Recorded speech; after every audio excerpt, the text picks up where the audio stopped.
पुणे सोलापूर महामार्गावर एक मोठी दुर्घटना थोडक्यात टळली असल्याची माहिती समोर आली असून कुरकुम परिसरात एसटी बसचे अचानक ब्रेक निकामी झाल्यामुळे एकच खळबळ उडाली होती।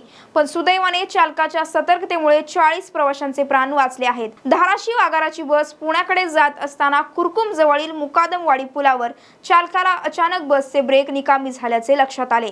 महामार्गावर वाहनांची मोठी वर्दळ होती। समोर इतर वाहने असताना चालकाने प्रसंगावधान राखले। त्याने अत्यंत कौशल्याने बस थेट रस्त्याच्या दुभाजकावर म्हणजेच डिवायडरवर चढवून थांबवली।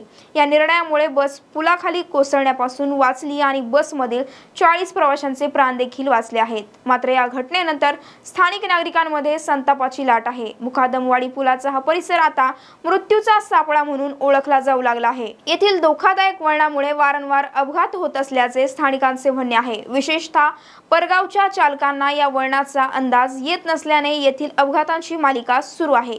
तसेच MIDCतील कामगारांनाही या धोकादायक वळणाचा नाहक फटका बसताना दिसत असून त्यामुळे प्रशासनाने या ठिकाणी त्वरित उपाययोजना करावी अशी आक्रमक मागणी नागरिकांनी केली आहे। एसटी प्रशासनानेही या बसची तांत्रिक तपासणी करून भविष्यात अशा घटना टाळाव्यात अशी अपेक्षा नागरिकांनी व्यक्त केली आहे।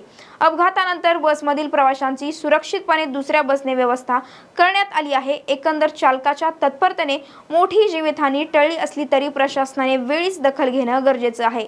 अशाच महत्त्वाच्या बातम्यांसाठी पाहत रहा .com महाराष्ट्र। त्याचबरोबर YouTube चॅनलवरती पाहत असाल तर चॅनलला सबस्क्राईब करायला विसरू नका।